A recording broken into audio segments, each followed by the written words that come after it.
BJP Ayodhya में क्यों हार गया है, चलिए जान लेते हैं इसके पीछे की रियल फैक्ट्स को। तो फर्स्ट रीजन है कि अयोध्या में राम मंदिर बनाने के साथ साथ रामपथ के नाम से एक रोड भी बनाया गया है। इस रामपथ प्रोजेक्ट के अंदर अयोध्या में काफी सारे लोकल हाउसेस एंड शॉप्स को डिमोलिश किया गया था and in house owners and shops owners को ठीक तरह से कॉम्पनसेशन भी नहीं दिया गया था। एंड इसी रामपथ बनाने के लिए दशरथ महल एंड जानकी माता मंदिर को भी तोड़ा गया था, जो कि एक टाइम पे राम की बर्थ प्लेस माना जाता था। इसी के साथ बीजेपी गवर्नमेंट अयोध्या को as a smart city develop करना चाहता है, काफी अच्छी डिसीजन है। एंड इसी प्रोजेक्ट के लिए अयोध्या में काफी सारे घर को तोड़ा जा रहा है एंड जिसके रीजन से अयोध्या में हर कोई डर डर के जी रहा है कि कल उनका घर ना तोड़ दिया जाए।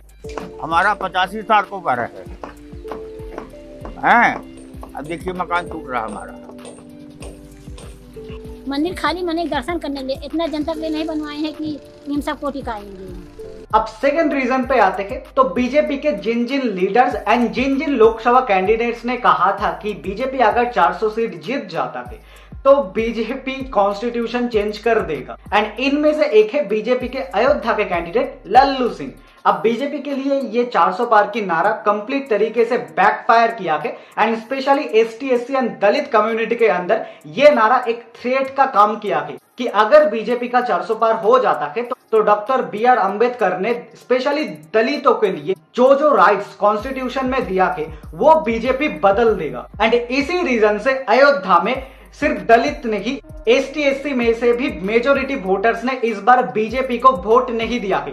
एंड ये सिर्फ अयोध्या में नहीं, अयोध्या के आसपास भी जो लोकसभा कॉन्स्टिट्यूंसीज है उनमें भी बीजेपी की खराब रीजन के पीछे ये भी one of the main reason है। एंड इन रीजंस के साथ साथ यूपी की कुछ कॉमन रीजंस की भी इन्फ्लुएंस था अयोध्या के रिजल्ट पर, जैसा कि अग्निवीर स्कीम का एक बैड इंपैक्ट, इसी के साथ नीट में जिस तरह से एक पेपर लीक का साइड निकल के आया है, इस तरह से लास्ट कपल ऑफ ईयर से यूपी की हर एक गवर्नमेंट एग्जाम में इस तरह की पेपर लीक की घटना निकल के आया है एंड इसका भी एक बैड इन्फ्लुएंस बीजेपी को फेस करना पड़ा अयोध्या में। और जो लोग semi urban, urban and metropolitan cities में बैठ के अयोध्या के साथ साथ यूपी के लोगों को गाली, इसी के साथ साथ बुरा भला बोल रहे हैं, वो प्लीज अयोध्या में जाइए। अयोध्या में राम मंदिर के अलावा छोटे छोटे गांव भी है, उनका भी थोड़ा सा दर्शन कर लीजिए।